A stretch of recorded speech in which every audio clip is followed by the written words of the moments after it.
Bam. We're here. We're back. We're live. We got a new background. We got Aaron. I was gonna think of something cool to say, like Aaron, the man Johnson, but you're the man, but your last name's not Johnson. So that makes no Phil, sense. not Johnson. Black Angus. Black Angus.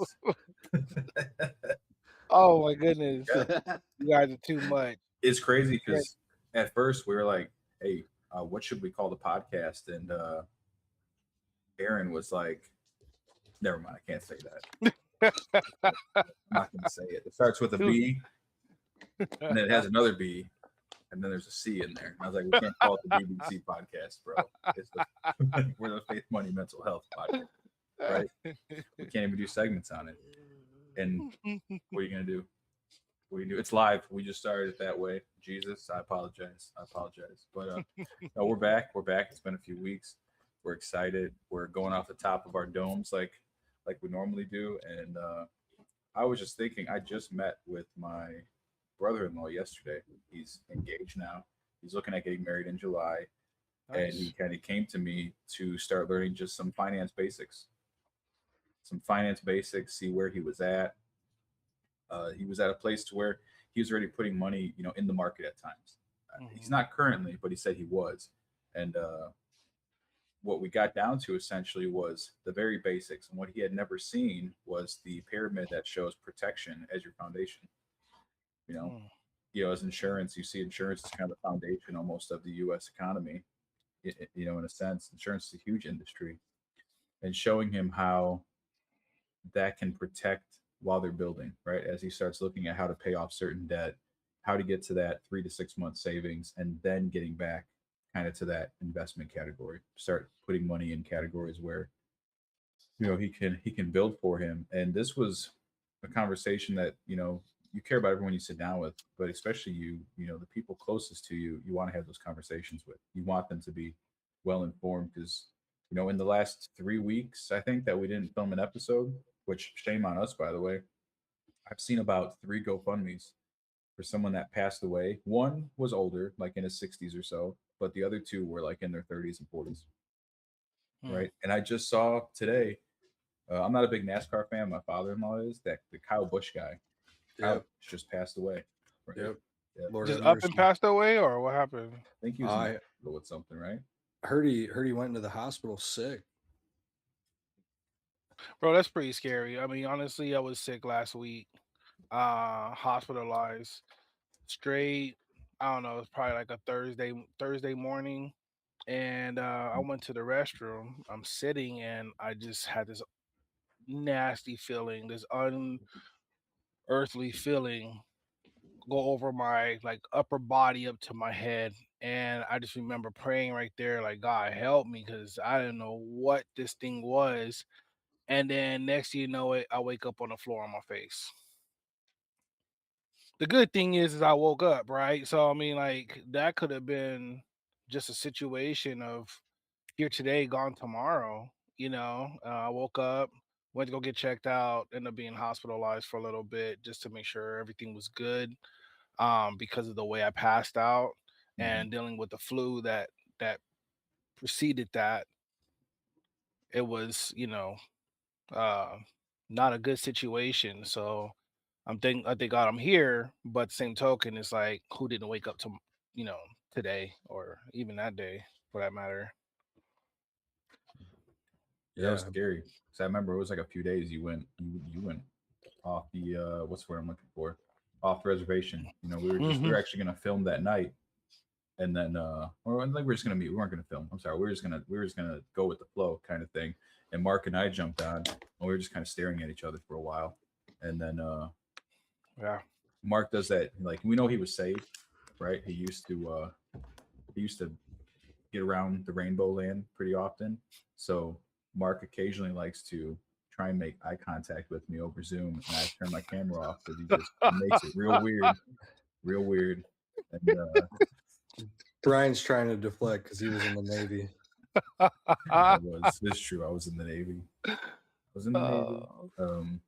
But yeah, no, we were just on. We were worried about you, and then I think it was a day or two later that we finally heard back. But I had I was like a couple hours away from messaging your wife to be like, "Hey, is your need? Like, what's going on?" And that's when you let us know, man. I woke up pretty much on the floor. I'm in the hospital. Hopefully Mm-hmm. I'm doing better. X, Y, and Z. And Mm-hmm. yeah, man, glad Yeah. you're back. Glad you're doing better. That's scary. And just in that short period of time, Thank you. my Yeah. father-in-law too, right? A few weeks ago, he was in for Right.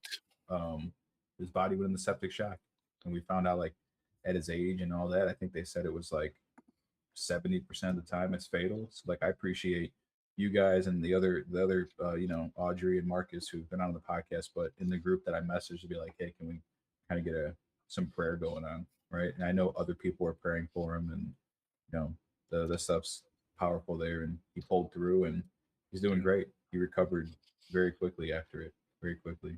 Um, but again, going back to not knowing when you might pass away, or just in general, like having that protection in place as your foundation. I know you guys have it. I have it. I have Mm-hmm. what I believe is the recommended amount of protection on my fam, like myself and my wife, but definitely myself since I'm the only person bringing in income right now. Right? If that's not there, what do you do?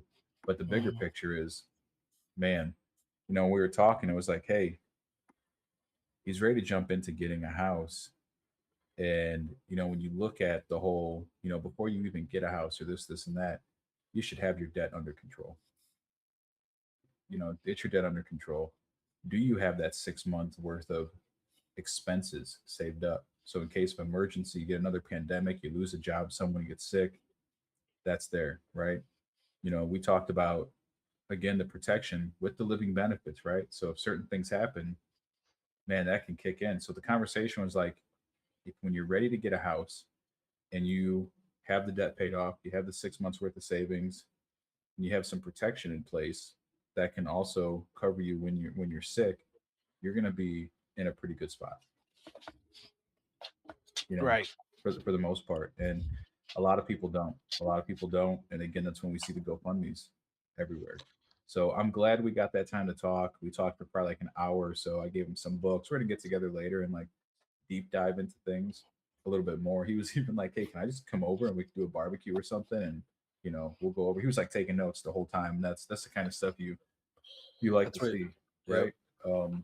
And biggest recommendation to him was when he is ready for it. Because look, there's the recommended amount of protection that we should have on ourselves, but we all know like any life insurance is better than no life insurance. Yeah. Yep. So I let him know when you're ready to buy that house, I would recommend at least having the value of that home in term life insurance Yeah. with Yeah. living benefits. So if something does happen to him or his wife, either one, that home's paid for, right? And then get a trust, right? So it's also passing, no probate or any of that fun stuff. But yeah, man. What about you guys? I know you've looked at. I mean, we've all been talking about it. Just the importance of that foundation of protection in our lives. Yeah. Yeah. I agree. Still stand by that. You and I were talking, I think, at least maybe a week ago, maybe 2 weeks ago. Just how we're strategizing ourselves. Like we're always still talking about money, strategy, what's important for our families, how we think about everything that we're able to help our clients with for ourselves, adding on just additional layers. Um, I think we also spoke a little bit of just about what was it?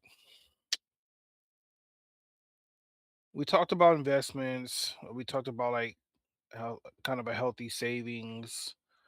I don't want to get into the details of like what those amounts look like, but Mhm. just the fact that we continue to have these conversations, the money conversations, which is part of what our field is it surrounds around money and what's working, how we divvy it up. It just stays on the forefront. I think the last thing we were talking about B was actually debt that we're paying off. So that kind of Yeah. segs way right back into what you were just talking about. If Hmm. you're going to go for some bigger purchases, to have your debt management under control prior to. One of my achievements right now, I feel very, very happy about. It's been a long time coming. Is paying off just another large debt that I had looming, and now those payments that were going towards that debt is now turning around funneling and creating a savings account. So nothing changes, right? I don't go and say, oh, now that I paid this credit card or this other debt off, that now that's just more money for me to play with. That I don't look at it that way. I'm like, all right, that turns into another savings account. Matter of fact, I think you and I now I haven't introduced this yet. So for the audience, I don't want them to be like, you're talking that talk, but are you actually doing it type of deal? I'm not doing this part just yet, but Mm-hmm. we were talking about having a vehicle maintenance fund, Mm-hmm. right? For those unforeseen Nice. costs when it comes to your vehicle. And putting some of that money aside, maybe out of part that you're breaking off and saving, you can allocate a small amount of that towards those large, you know, maintenance obstacles that you hit, that routine that you need to keep up, and you're not pulling from the main because now you've got a little nest egg on the side. And not to get too crazy with all these split savings accounts and all this stuff, but definitely I think that's one that's just we don't really think about. I'm sure there's some fantastic people out there who considered that and have a maintenance fund. But for It's those who also don't, unpredictable. it's very unpredictable. You don't know what's going to cost you. Transmission goes out, and now hopefully you still have some type of coverage to cover that. But most of us are going to be outside of that, right? Where it's just going to be out of pocket expense. I don't know why. As soon as you guys said it's unpredictable, the darn song stuck like popped in my head. It's unpredictable. Oh. However, it goes, I don't know. Like Funny. for me, I just been what I like about what we're talking about is we're all practicing what we're preaching. That's been important to me because when I got into this industry and you start learning how money works, how it compounds, what are you really paying on these interest loans, right? It when you really start seeing like you're either earning compound interest or you're paying it. Hmm. It's like it's one or the other. It's just one or the other. Mhm. You're like, man, how do I keep more of my money? How do I start making it work for me? And over the last year or so, I know you guys have been doing it as well. I paid off a crap ton of debt, right? So as I'm Hmm. Yeah. going through, it's like, okay, the debt management now into the 3 to 6 month savings. So based on our plan, man, we'll be there and more by say this time next year, and then um, there's already money going a little bit into like investments. And they say that's the top. It's a very small amount, right? So the Hmm. majority, a good percentage of our check is really just going to savings right now, right? Yeah. Not, I don't think Nice. it's good as yours, Aaron. I don't think it's good as Oh, yours. Yeah, yours is you're where I'm aiming for, which is a nice lump sum, right? I It's feel not like you and I feel like I'm aiming for what you're aiming for. yes, sir. Because I'm like I've heard you talk about it. And I'm like, man, I want to do that like Mhm. that. Yeah. And I'm trying to definitely open up some more income. And one is, this business that we're in together, and a couple other ventures I have going on. And it's just the mindset around that stuff and say, hey, Mhm. you could say, hey, that's extra, and I can go out and go get a bunch of stuff, or hey, let's just grind out right now, get everything situated so that in the later years, 10, 20 years from now, it's more smooth sailing. Yeah. Yeah. I know one thing that I actually thought about this the other day. So with your savings, your emergency fund, right? You want that liquid to you. So Hmm. y- you want it somewhere you can get it right away. So you want it essentially more than likely probably in a regular savings account or a high Hmm. yield, right? So Mhm. Hmm. I'm actually currently looking into a high yield because my thought was if I have enough money in a high yield, right, the interest I get on that every year might just take care of my auto maintenance Yeah. itself, maybe even possibly a bigger repair, right? Depending on the size of the repair. But you know, you don't know when you might need tires, right? That could be $1,200. What if you had enough money to where every year you were getting like 2 grand from your high yield savings because you were getting that 3.5% or 4%, which by the way, most high yield savings, you'll be lucky if you get close to inflation, but it's better than getting zero. Or, Yep. a lot of these bank accounts only got like 0.8% or 0.5%. Meanwhile, we all know what they're doing. They're loaning your money out to make 5%, 15% on it, Hmm. which is a whole nother conversation, right? That's a whole nother conversation. But every money, I like, and Aaron, you said this in one of our other episodes. Every dollar should have a job. Every dollar should have a job. So my emergency fund is like, okay, I know you're not going to be in the markets or here making higher returns for me, but you are here for when emergency comes up. Because we all know Yeah. how, emergency, how long is an emergency for? It's until you can take the money and pay for it, right? And fix it. Now it's fixed. Emergency's done, right? Um, so yeah, I think that's huge. That's huge. Mark, did you go do your Drano thing? Yes, I did. Mm, I'm good to go. Cap- But Captain Drano. back to what you were saying about the high yield savings account, like covering the cost of maintenance on your car, like if you need new tires and stuff, like you're not going to need new tires every year, so that money is still working for you, and then when something comes up, then you're good to go. So Yep. I mean, it's basically a win-win situation there. I agree. It's just literally putting it to work, like having a purpose. And for the audience or anyone who might be struggling with how to start, where to start, don't compare yourself to someone else's progression to where you are right now. My recommendation would be just start and to start having a better eye and a close relationship to your money.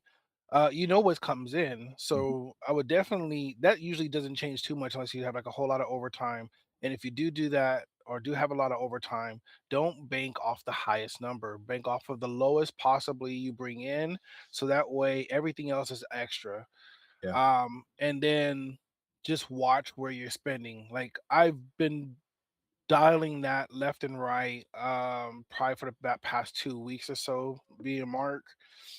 And it's because, I'm like putting towards some money towards AI, right? I'm like really trying to grow some things and work with some programs, and it takes a little bit of investment. But I took my own advice. I did a la carte. So I didn't sign up for a subscription to be having this regularly coming out every month.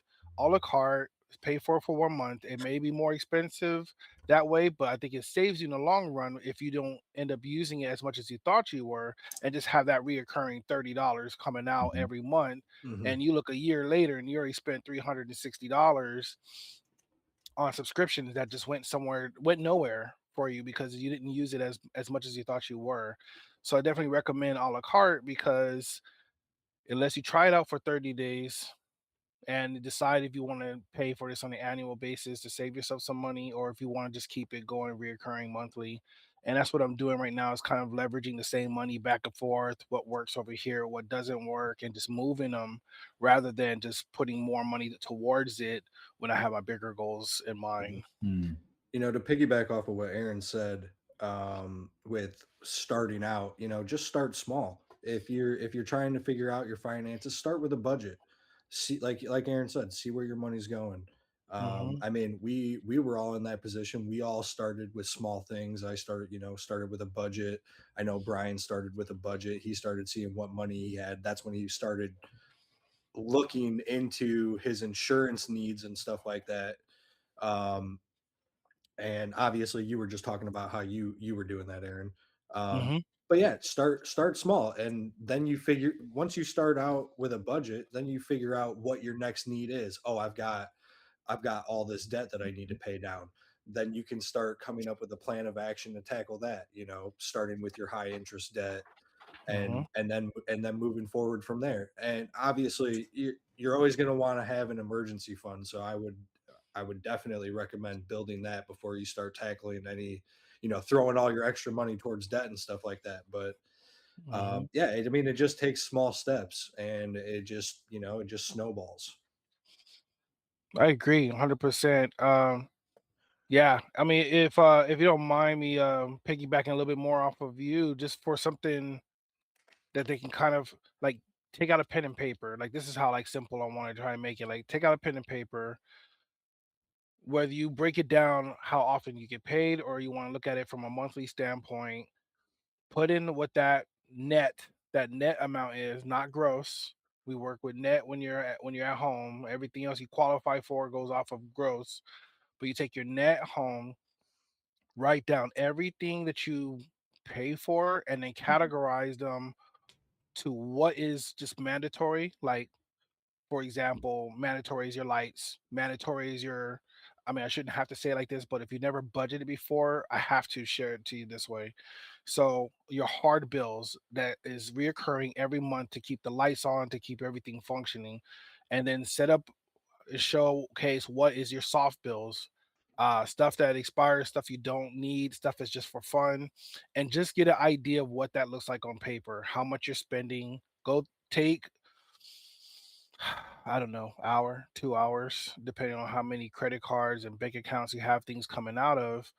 Just spend the time going through your statements. With AI right now, you can literally just say in your bank statement, what are my charges?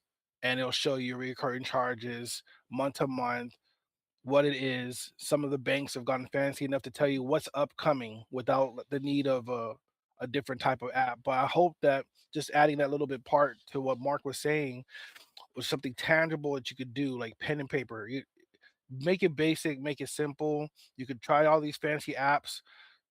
Do the apps after you understand doing the hard work with pen and paper.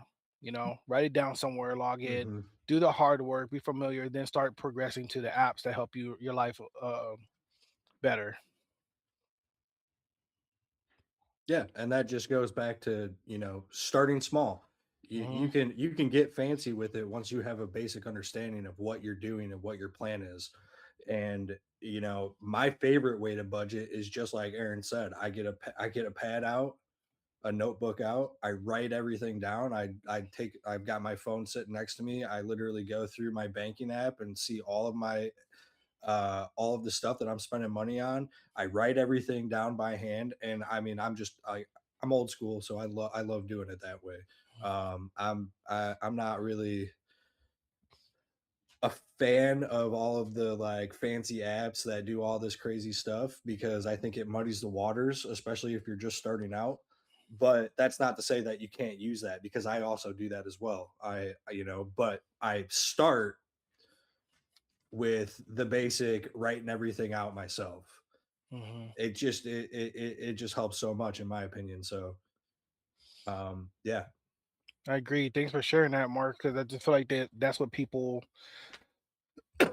I don't know. I don't want to assume that they have any type of level of experience. When you hear budgeting, you know, I think a lot of the audience relationship to that is like, oh, well, that's more like a business terminology, right? Not so much a home one, even though it's been a home concept and verbiage for quite some time. I think we just got away from manually doing a lot of the things that we used to do quite often and frequently before.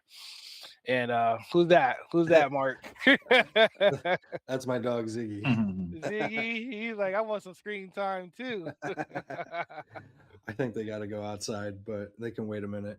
Yeah. And for those of you that are listening that are married and are living with your spouse and all, well, if you're married, you're definitely living with your spouse. But for those of you that are married, communicate with your spouse about your finances. I know Brian does it. Aaron, I know you do it. Sit down with your spouse and go over the finances so you guys both know what's going on. You both know what the financial situation is. Like it's extremely important for you guys to be on the same page. Mm-hmm. I mean, Hey. we've sat down with plenty of clients who are just now going through their finances for the first time with each other, and there's a lot of unexpected things that happen when they do that, and you definitely need to keep that communication open because like we talk about with our clients, the financial stress is one of the biggest reasons for divorces. Yep. So please, when you're doing this, if you are married, do it with your spouse. And it shouldn't be a stressful situation. You guys should be able to sit down and have some fun with it. And, I mean, in my opinion, coming up with a game plan on what you guys are going to do would be fun. I mean, Yeah. I'm not married, so I don't do that. But to me, coming up with a game plan and figuring out your future financial goals with your spouse would be fun. I think so too, bro. It's like a chance to dream, right? And I feel like we've been robbed of that chance to dream like we used to do before because Mhm. now it requires two incomes to run a household. The cost of living has gone up, prices, or we're being price gouged everywhere we turn. And it's kind of like, well, what room do I have to dream? But Mhm. there's ways. It's just if we really want to go for it, there's many ways to either open up income. There's not just some saving, and Mm. charting what you can cut out or eliminate or reduce to open up money. But right now we you got Shopify, you have like so many different ways. If you're a collector of cards, there's so many different ways to add more income to your life. We also work partner with people who are interested in doing what we're doing, right? It's a skill set for sure, one that you have for life and you could teach others. Mhm. So but there's many ways to, and you just have to sit down and figure out what it is that Mm. you see yourself doing time and time again, over and over. You don't really have to love it, but you at least need to enjoy it.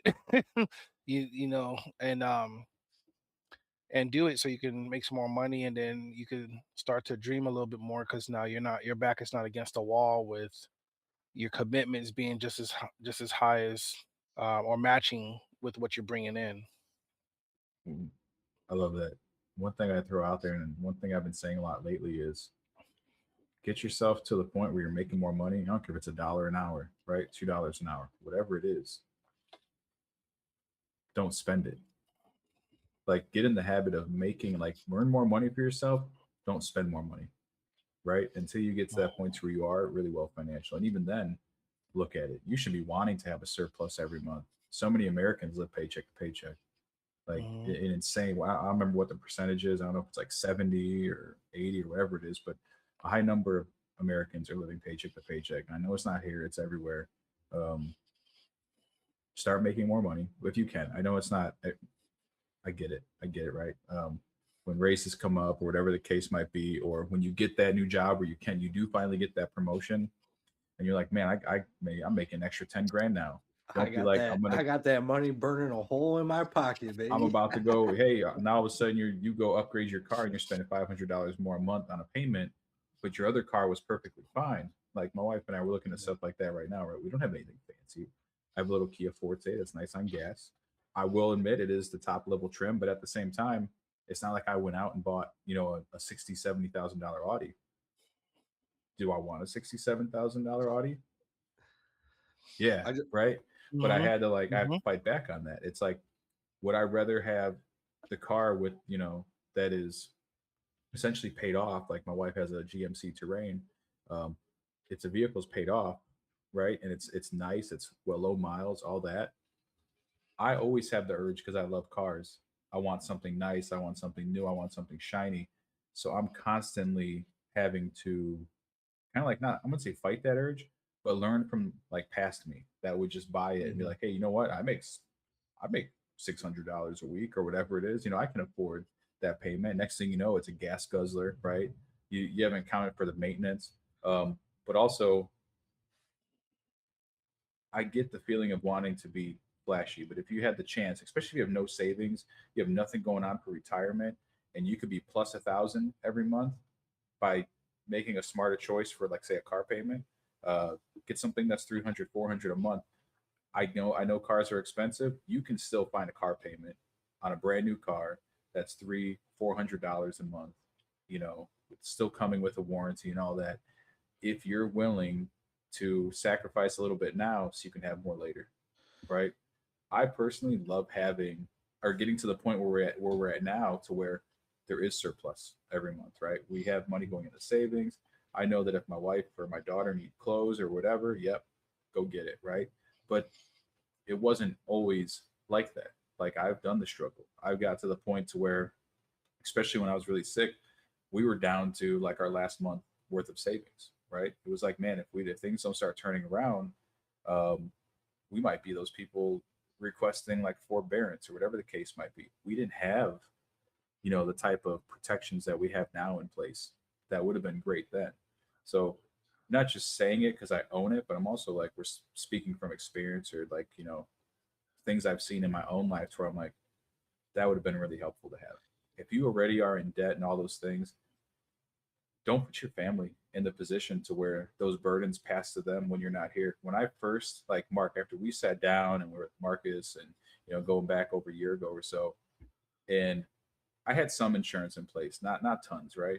But when I finally like understood what I needed, when I got that first like big boy policy, I'm gonna call it, where I know like if something happened to me, my family's like good. I mean, good to where not only is everything paid for, there's enough money left over to where, she's probably gonna call up Mark or Marcus and have some of that money go into another account, right? So in 30 years, she's taking an income from life for it, like they're gonna be set, right? Um, it's thinking long term. So for me, my life insurance payment is the most important thing that I pay every single month.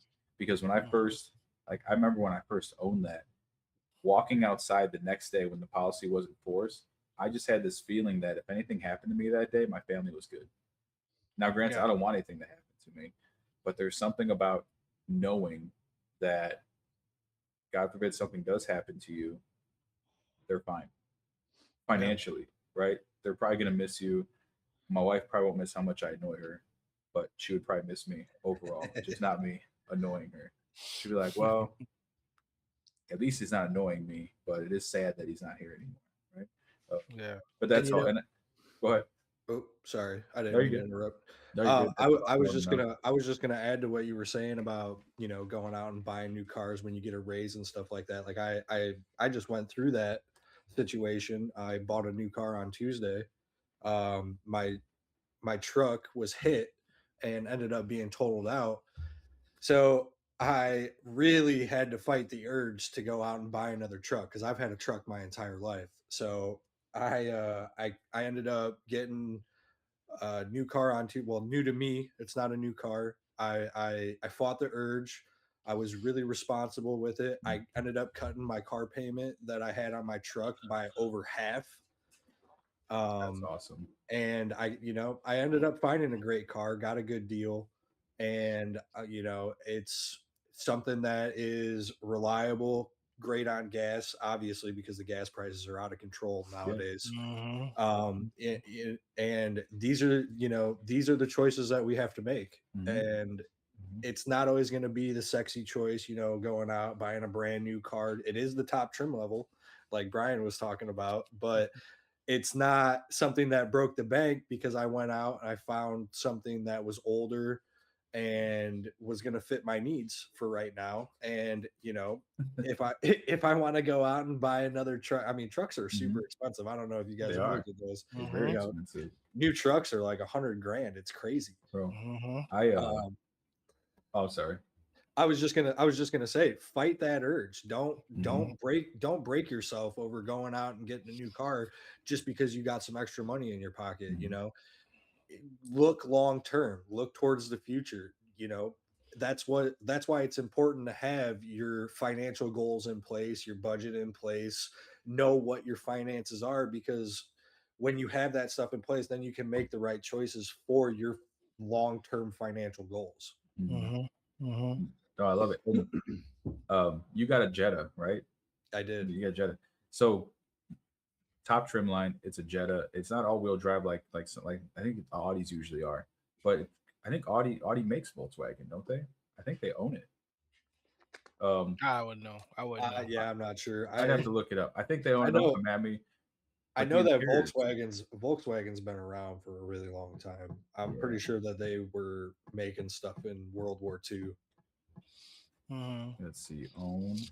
I like that you went that way. While Brian's looking it up, Mark, I really like that. I feel like this is what people need to hear from our podcast and more. We have more, but right now my car is in the shop. I live close enough to work that I actually am considering just getting a bike. And here's the thing, like, yeah, could I feel the feeling of like, oh, look at, kind of having flashbacks of the early 90s and you're riding a bus or riding a bike and it's like, oh, you kind of feel like you look down upon because you're not driving around in your whip. But if you could follow me for a little bit, my thought process with this is like, hey, we have a vehicle.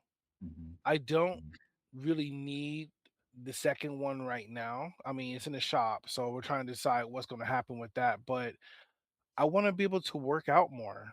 Promoting riding a bike to work, on one end, I could feel some type of way if I let it, right? Everybody else passing by me in cars and like, oh, nice with the AC on, and I'm bumping my music. But I'm like, I'm really into like being well rounded in my life, like my faith, my family, my finance, my fitness, my fun, the 5 F's that we talk about periodically throughout our podcast and on our regular social media. And if I don't have the amount of time I'm looking to spend in my fitness, where there's early morning stretches, it stretches. Later afternoon, as the day's kind of winding down, you're trying to get a workout in. Sometimes you get it in, sometimes you don't, especially if it's not your lifestyle, but you're trying to create it as a lifestyle. You kind of ride this wave of sometimes you're doing it, sometimes you're not. But putting Mhm. myself in a situation where it's like I have to ride my bike to get to work, then I have to exercise, right? Like to get there. Mm. And so I'm kind of really interested in playing with this like that because there is some social norms that you feel like should be happening all the time, and when you're not with it or you have to ride the bus again or something like that, you feel like there's a bit of defeat. But if you're really thinking on how much you're saving there, if I continue on, which I'm probably going to pull the trigger on this bike, bro, I've saved now my gas where the gas prices are ridiculous.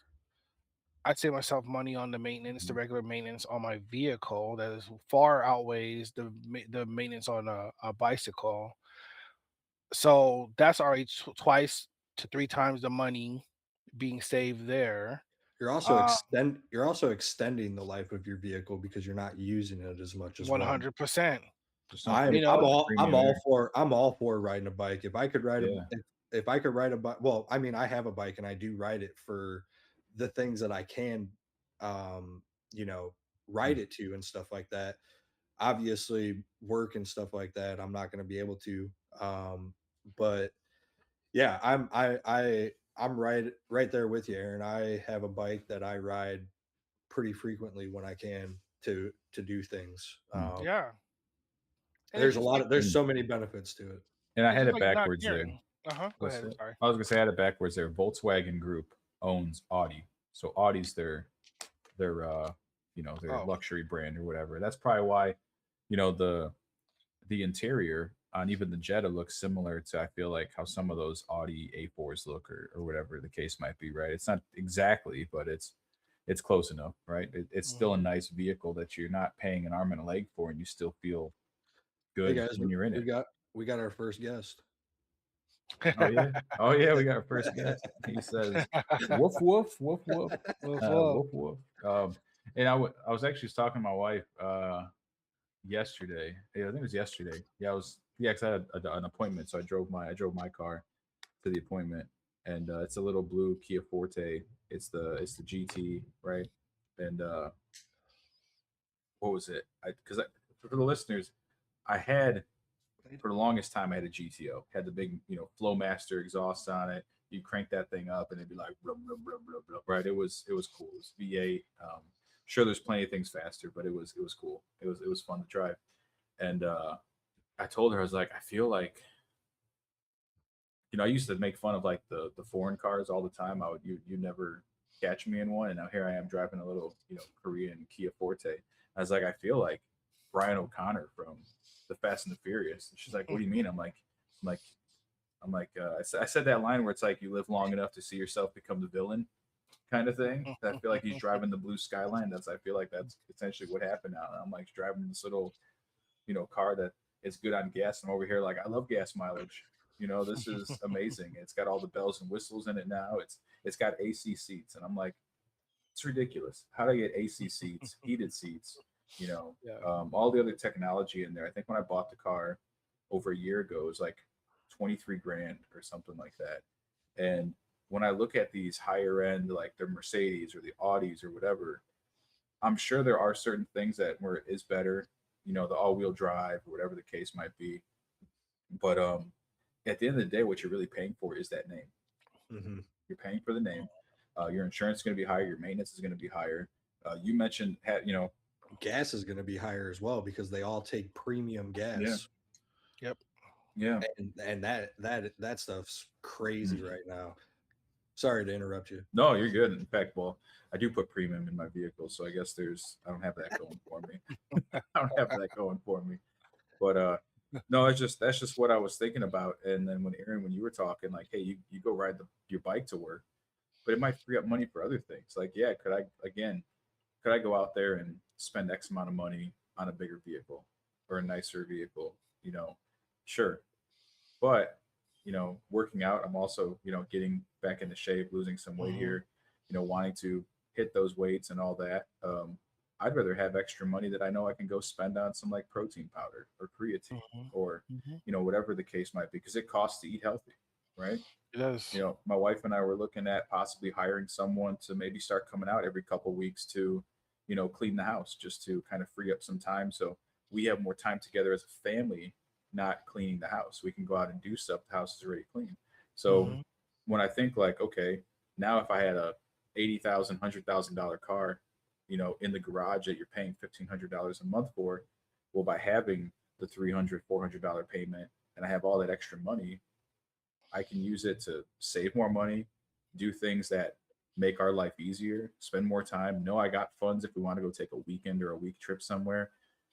I think, me personally, that's a lot better than having a nice expensive vehicle in the garage. Now, for the people out there that make tons of money, they have the nice vehicle and they're doing all those things. Good for you. Yeah, we're definitely here for those who are not there yet. Hmm. But applaud you and hats off that you've had the discipline for as many years as you've had to acquire and get to where you're at. But this is for the masses, the people who are everyday worker like us. Know what it's like to feel that pinch at the pump, know what it's like to feel that pinch in the grocery store when you're trying to get milk, eggs, and things of that nature. And it's like, what am I gonna do? And I really like this because I feel like it ties into mental health as well. When you have a healthy thought process with your connection to those things, or even the process that we're talking about, it helps bring stress down when you're not trying to keep up with the Joneses. It helps bring stress down when you don't let society's expectations drive your expectations.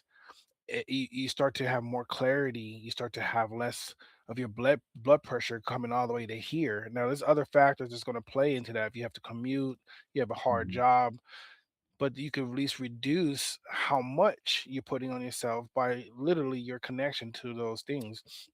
I find it more fun and fascinating now to make money and save money than I ever did.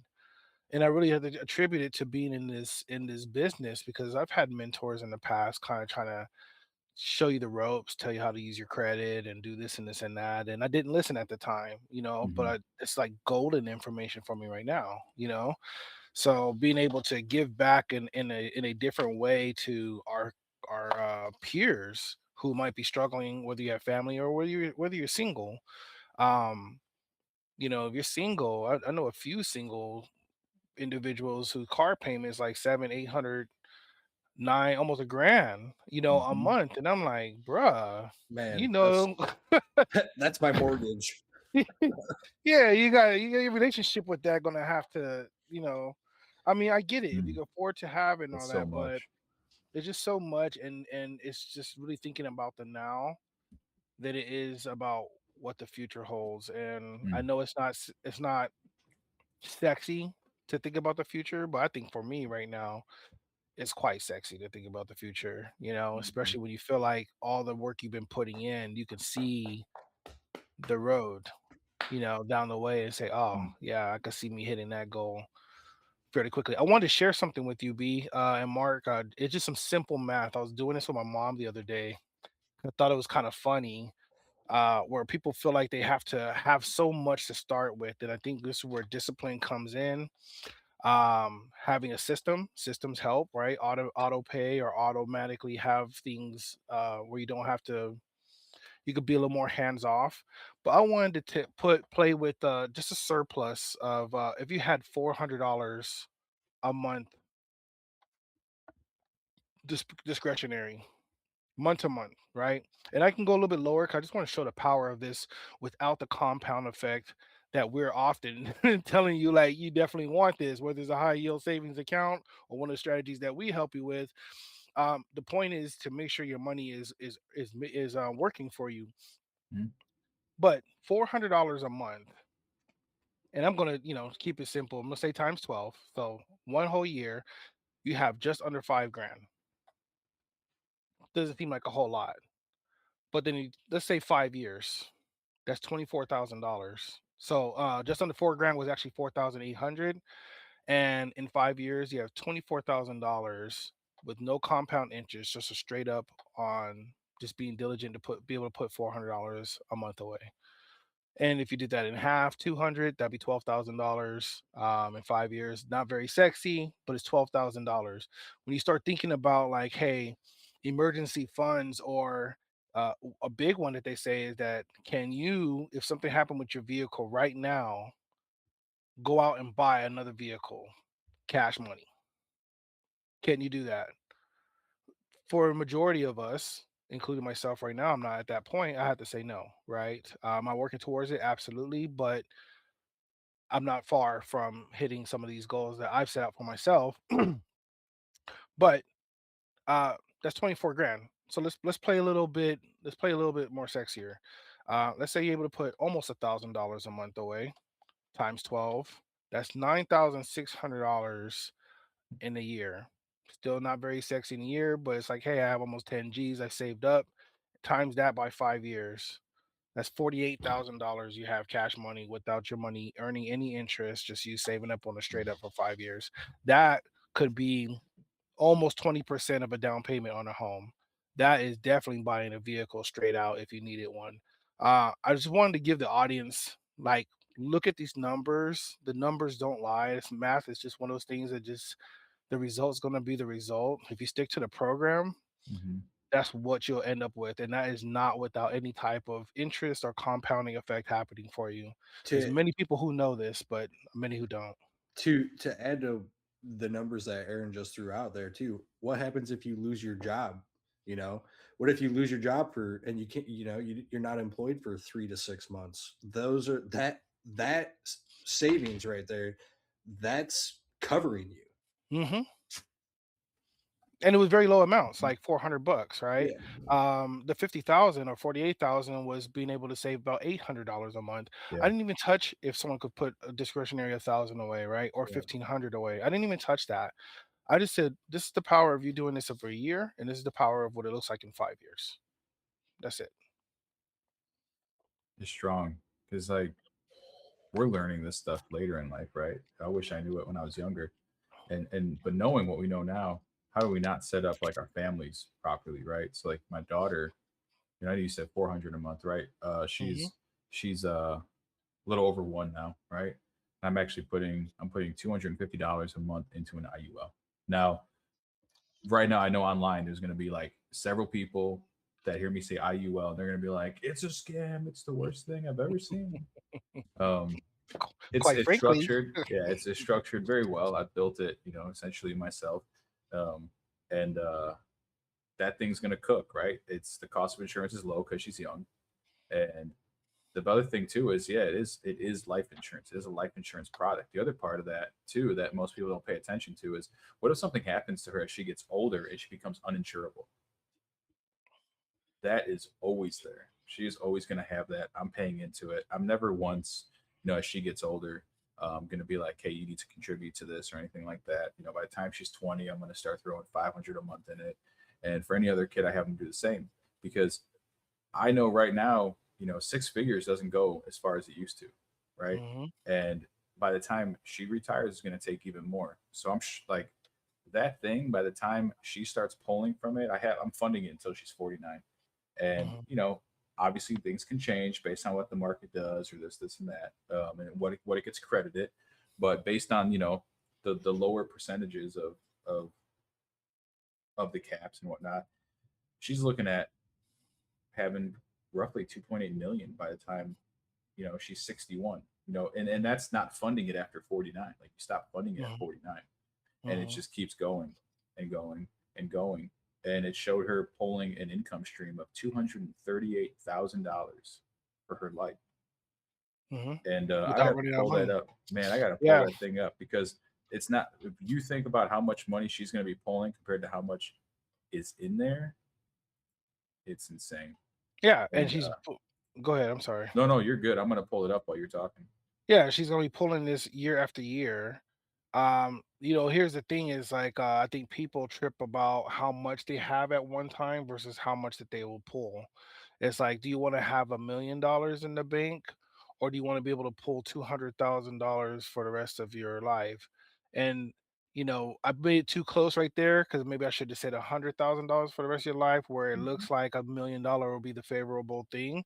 But the $100,000 for the rest of your life, and let's just say that's, you know, 30 uh 30 years, that's $300,000, you would have, Yeah, well, is it more than that? Is it more than that? Yeah, mhm, I'm not even ready for today. yeah, But the point I'm getting at is that that $1 million could go a lot faster than having money for life, whether it's 150, 200,000 annually. Find out fairly quickly in 5 years you would have hit that $1 million, yeah, right? Um, and then you're still going to exceed it. So you would have pulled out more money than that million would have. But some people think it's about the size of the account, and it's really what you're pulling out from that, you know? mhm. If I'm looking at it now, right? So by the time, like, and here's the thing, man, IULs are long term. So when you got your savings, your investing, whatever you decide to do, these are definitely long term plays, right? You want it to build up. So if I'm putting that 250, a year in, it's projected that, by year 10, you got like 28 grand in, right? And the value on that account is like only 31 grand, right? And that's a surrender. That's how much you can take back out. Um, it doesn't seem that fancy there. You're like, I don't know, man, it's only like you didn't make all that much money. Well, you got to keep in mind there's still cost of insurance there every year, right? But then, like, as that number grows, man, and you're getting 7% or 4%, let's say seven, so it's projecting 7.13 right here. Now let's look at age 20. By age 20, you've put in 58,000, and the account value is projected to be 102,000. Now we're Hmm. starting to cook, right? Now you're starting to cook. By Hmm. age 30, you've got 118,000 in. The value is 287,000. You've almost tripled. Hmm. You've almost And that's tripled. all and that's all accessible. That's all Yeah. accessible. And Yep. yep. And by the way, the death benefit uh, is increasing, right? So your cash value on top of your death benefit moves over. It's the death benefit there is 719,000. So if something God forbid happens to her, which I hope she doesn't, I hope she's here for a very long time. 719,000 going to her family. Um, Hmm. and you keep moving. I'm just going to go down here to she's 49. 49, you stop funding it. At that point, you've put in 232,000. Your account value is 1.3 million, and your death benefit's 2.5. Look at that. That's Yeah. crazy. And then I have this set up to where you're not funding it anymore for the next 11 years. And at the age 60, the value is showing 2.8 million. And then she starts taking an income stream of 238,000. How, knowing what I know now, why would I not want to set my kids up with something like this? So I just want to make sure I understood you correctly. So by the Mhm. age of 49, you would have put in $250,000, Yeah. but your account value is over 1.2 or 1.3 million. The 1.3 is what it shows the illustration, the projection.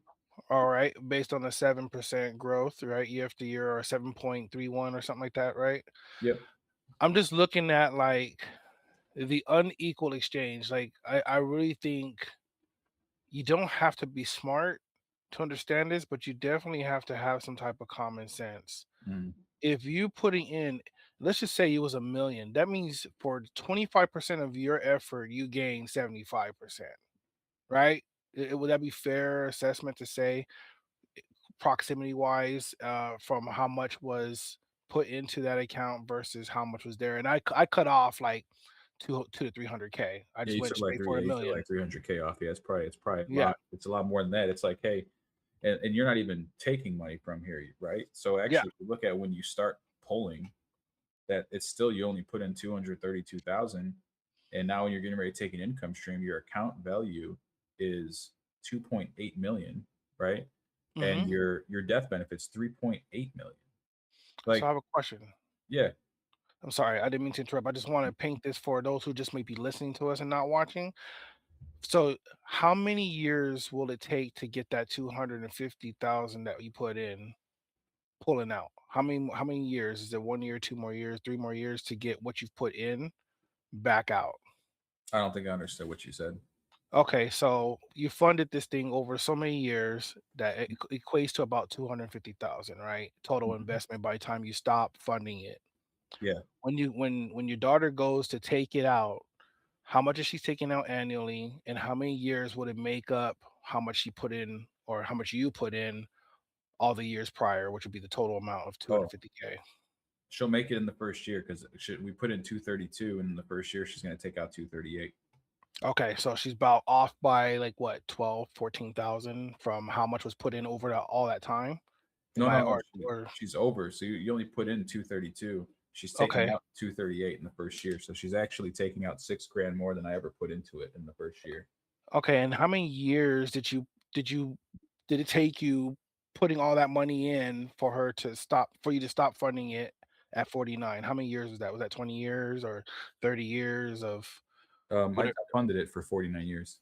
So you funded it for 49 years, which Mhm. makes it to be about 250, a little over 250,000 that you've invested in this product.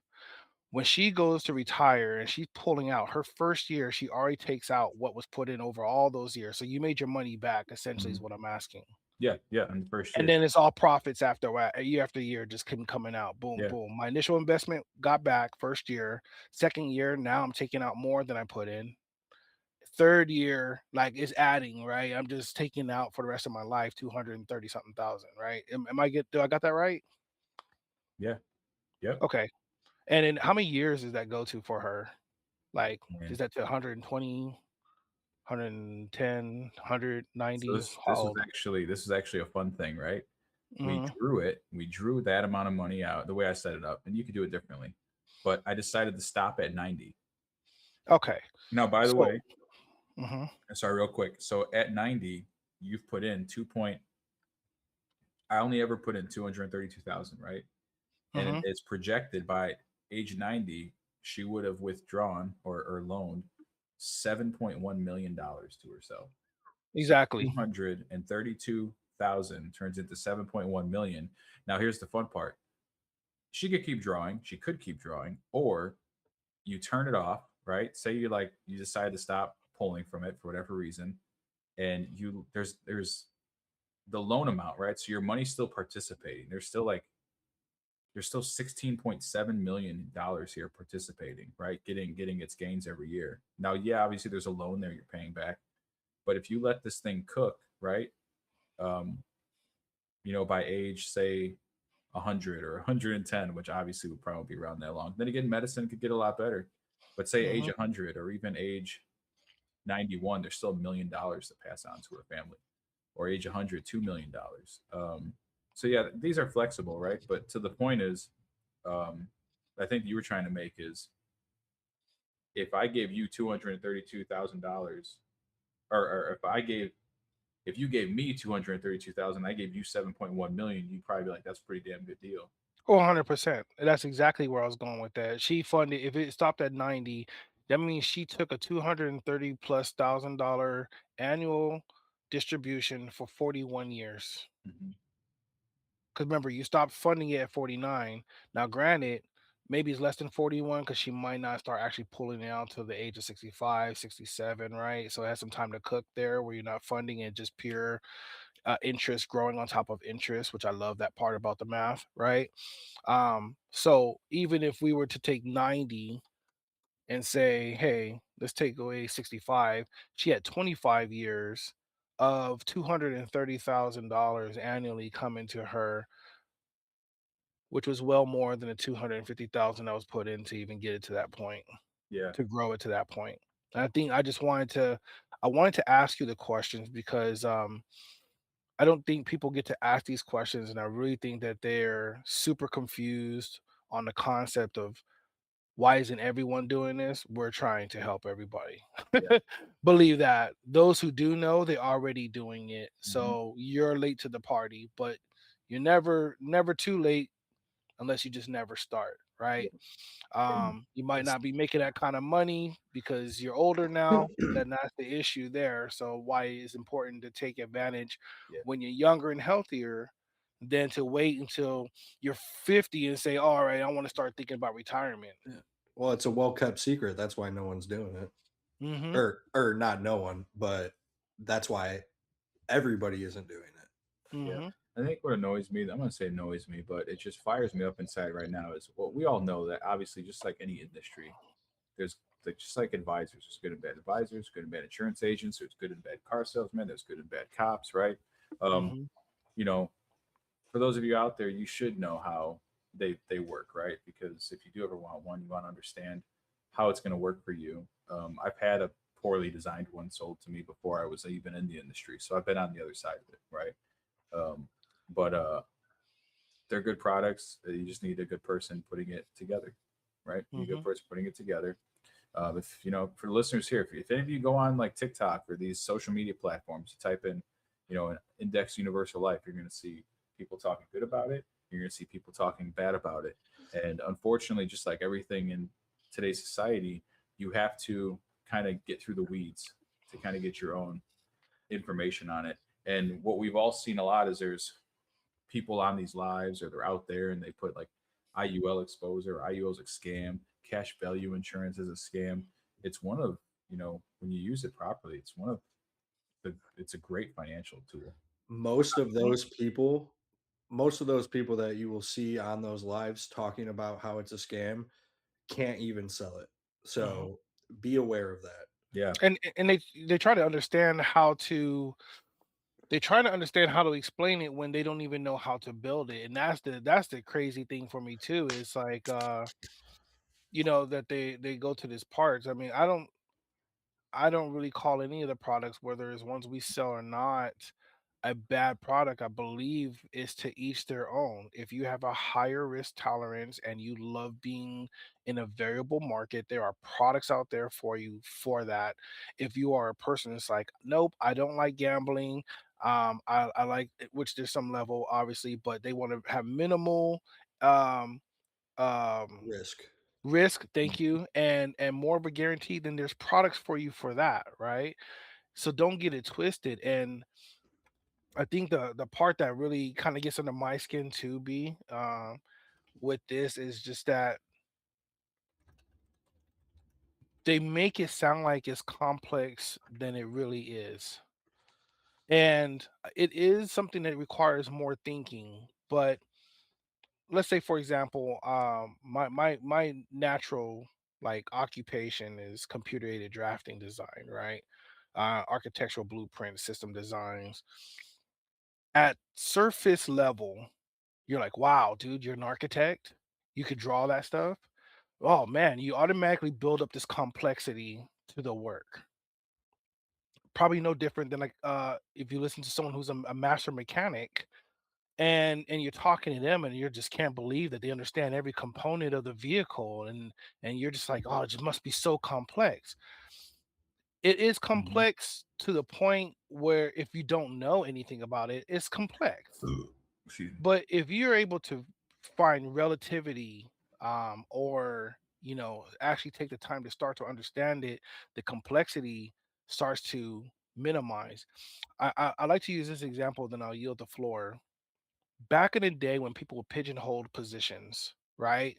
Like they just don't want anyone to promote because they're, holding on to their job and they don't want to teach them about their job. So whenever they talk to them, they'll talk in like high conversation. So the person will be scared to even try to go for doing that work because it seems so complex, right? Oh yeah, in my position, bro, you gotta know what those daily averages are, and you have Mhm. reports that you have to send up to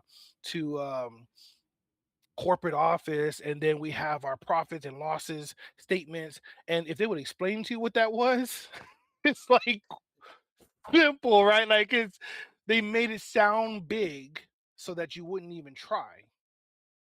And I feel like a lot of those people who don't sell products that give people more guarantees or produces these estimated numbers that Brian just illustrated, that pretty damn close, they do the same thing. It's a fear tactic, scaring the public and saying, "Hey, don't go Mhm. over there getting this. This thing is so complex. You have to be a genius to understand how to build this." And it's like, no, you don't. No, you don't got to be a genius to do CAD. You know how so many people I've seen who can do interior design drawings on Microsoft Word. I mean, it's not going to be to scale. I applaud them. I say, you know what? That takes some imagination and some vision for you to draw this in Microsoft Word when there's a program that you can actually build it out to dimension and know what you're actually working with. But I applaud you for the effort because you just reduced what I do and took the complexity out of it and say, hey, I could do this. I just have to do this way. Not only is it a fear tactic, but it's a fear tactic to push people into buying the products that they can sell as well. Mm-hmm. And to piggyback off what you were saying, Aaron, it's we've said it many, many times. It's not a one size fits all. Everything's going to be different for each individual based on what they want. And that's why what we were talking about earlier, that's why it's important to know your financial situation, know what your long-term goals are. So when you do sit down with a financial professional, it's a clear picture. You know what you want, well, not what you want, because obviously you might not know what every product out there is, but that financial professional will have all of that information that you have, will know what your goals are, and will be able to place you into that perfect product for you. Mm-hmm. Mm-hmm. I agree. I don't know if Brian was gonna say something. Look like I'm trying to not to. All right, so I'm gonna just go with Mark because Mark's like touching on stuff and I want to touch it too. You're 100%, bro, and people don't know this one because there's always someone in their ear telling them something uh contrary, right? Even if they kind of know better, and it kind of sucks because they might know and feel like they're leaning towards this, but someone with a different agenda is going to, try to talk them out of that. And this is what I can help you with. Uh, but what I really like about these products is that the benefits that's tied to them, and in a traditional sense of whether you're investing or you have a company sponsored retirement saving plan, there's not many in benefits, like benefits, not like, Mhm. oh, it's a plus for me, I'm going to earn 5% on this money, or oh, it's a plus for me, my company's matching me. I'm talking about benefits, right? Like you can use the money for whatever you want to, or in many cases not have a 10% penalty, or like, which is a benefit, right? Mhm. Or the big benefit is the living benefits, right? The access to your death benefit while you're alive for any of those triggers that may and more than likely will come about as you age. Just that just comes with age, that you might come down with something chronic, critical, or a terminal, right? Those are benefits. Your health benefits, when you pay into that, it gives you the benefits to be able to see the eye doctor for vision and maybe get glasses for $100, right? That's the benefit versus, spending $200 or $300 for frames. They might cover exams where sometimes you might not be able, if you went on a straight up yourself, you might not have exams covered, and that's a benefit. So I just want to clarify what benefits are for the public, and understanding that these benefits are additions to what they own versus most of the stuff that they're renting out there. And I'm gonna have to say it's like that. They're renting it out there Mhm. with little to no benefits. And I think I want to throw out there is the supplemental executive retirement plan or company owned or corporate owned life insurance, right? Um, these are where companies are essentially owning cash value products like an IUL or a whole life, say IUL or a UL, universal life, uh, to where they, in addition to other retirement plans they might have them, they have that for them in addition to help maintain those, key employees, right? The company owns the policy. And usually, how I understand it, how they work is it's another way to retain them, right? Hey, it's another income stream for them when they retire as well. So like if these cash value products don't work, right? Clearly those ones are being structured properly for those corporations, for the companies to keep those people. It's going to pay out X amount of money to them when they're no longer here. It's probably something like if you stay with us for X amount of years, you will get this kind of benefit when you're gone, in addition to what you already have. And what I say to that too is, usually if the company is the owner of it, they're probably also the beneficiary of the death benefit, right? So Hmm. whereas if I had my own IUL that I own, um, whatever is remaining in the cash value, or if it's one that's also increasing, they still go together. That passes on to the family or whoever the beneficiary is. Um, sure, if you got a key employee account or that a SERP or whatever, perfect. But if you have something yourself, not only are you getting that stream of money, but you're also making sure it passes on to the family. Now, the Hmm. benefit of the corporate owned life insurance is you didn't put any of your own money in it, right? The company Hmm. did, right? So that's why they're going to get the payout. But um, I just think that's important too, right? And what you guys were also talking about, um, with these just people online, they're just being deceptive, right? They're just being deceptive. Unfortunately, you see it on both sides, not just the one side. You got other people Yeah. talking terribly about, investments. You got other side talking Hmm. terribly about, cash value life insurance products. And I believe genuine people know that, um, for a well-rounded financial plan, you're going to need some investments. You're going to need Hmm. some, cash value life insurance. You want some Hmm. protections on your stuff, whether that's an annuity or a cash value product, whatever the case might be. You know, um, the advisor, unless they have, on top of their series licenses, they also have a life license, which some do because they understand the importance of it, or they partner with somebody that they trust who is a life insurance license, and they send people to each other, right? So they can have a full plan for their client. And that's all I really wanted to say. And it's what I will say, or I'm sorry, one last thing, because it's happening a lot, right, online. And one thing that I will say, I'm just gonna throw this out there. For the type of platforms that we're on, right? Almost anyone can come on board. Of course, there's a background check that you have to do. You have to pass a background check. Um, but a lot of these companies, a lot of people can come in with essentially no experience. But that doesn't mean they're not experienced or can't become experienced. So a lot of it depends on who their leadership is. How hungry are you? How much do you want to search for? Not just what you're being told, but what is the truth? Look it up yourself. Read it yourself, man. Hmm. I'm at a point now to where, I mean, we know what the news is like. Denzel Hmm. Washington says if you watch the news, you're misinformed. If you don't watch the news, you're underinformed. So it's like, so what do you do, Hmm. right? Hmm. Um, so at the end of the day, yeah, we should all be able to trust people, right? You should be able to trust who you're sitting down with, but it's always a good thought or a good idea to look at some stuff yourself, right? Maybe get a second opinion. Uh, Reach out to one of us, right?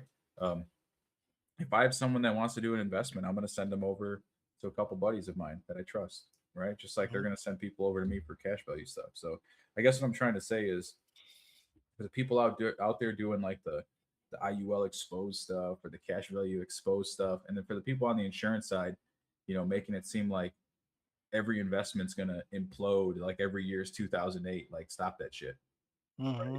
Everything has its pros and cons, and we should just be working together to actually make fully rounded financial strategies for people with protection to make sure they're good to go. And I'm going to say this: if your life insurance don't have living benefits on it, then get them living benefits. Like, what are you doing selling people life insurance without living benefits? That's ridiculous.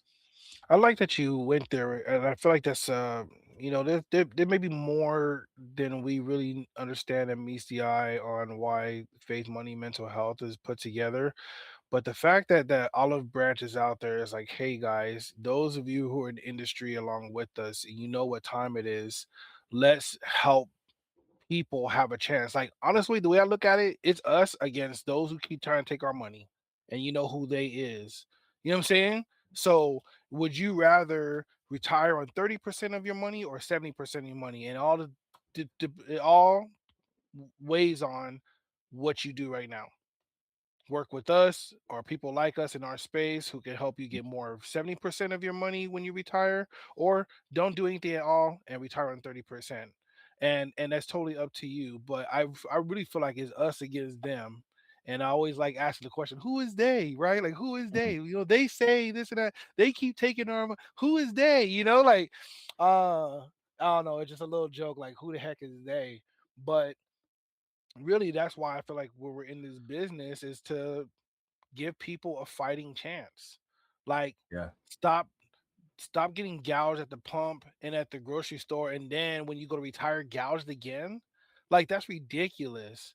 That is super ridiculous.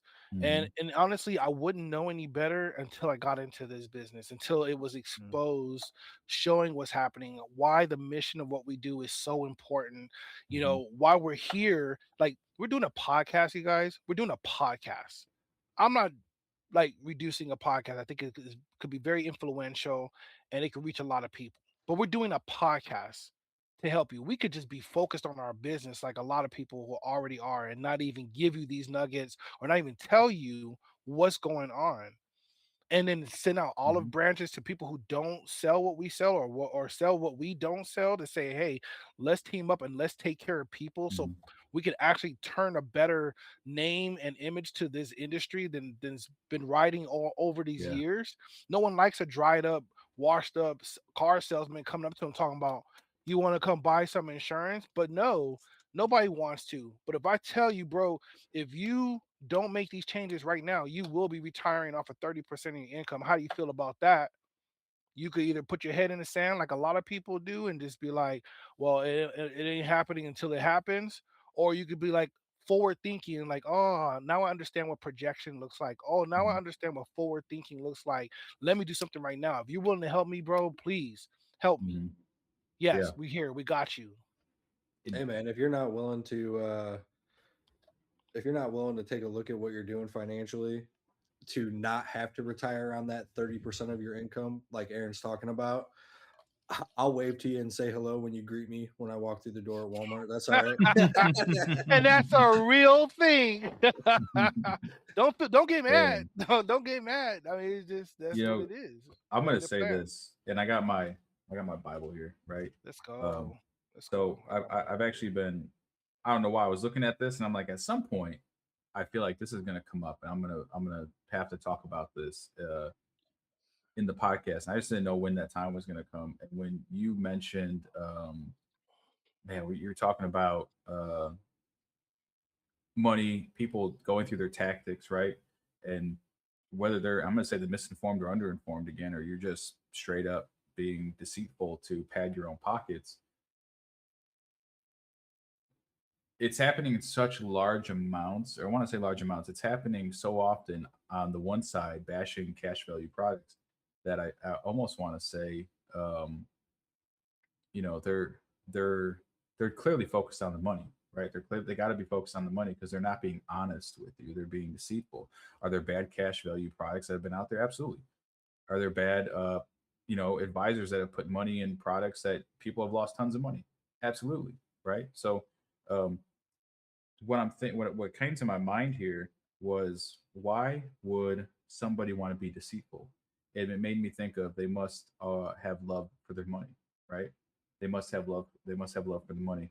And you know, Timothy 6 here says, "But godliness with content is great gain. For we brought nothing into the world, and we take nothing out of it. But if we have food and clothing, we will be content with that. Those who want to get rich fall into temptation and a trap, and it is into many foolish and harmful desires that plunge people into ruin and destruction. For the love of money is root of all kinds of evil. Some people eager for money have wandered from the faith and pierced themselves with many griefs. And we've heard many Mm. times where people say that money's the root of all evil, but money's not the root of all evil. The love of money is the root of all evil. Money's a tool. Money's a tool. We're all here. It's this. We're not out here, bro. I'm not in any shape to do this, or I have no training to be out there with a spear or a bow, like trying to hunt my own stuff. I hunt cows by going to the store and dropping money for steak. Right. That's my spear. My steer is I get my $20 bill all up. I go, oh, I throw it at the right, throw it at them. I got you. You're coming home with me, right? Um, that's how we hunt now. That's how we hunt now. And until there's like a major blackout or whatever, like that's how you do it. You're providing is financial, right? It's Yeah. financial, and that just kept ringing to me because um, people that they're just focused on the money, hurting other people with maybe a product that was doing well for them.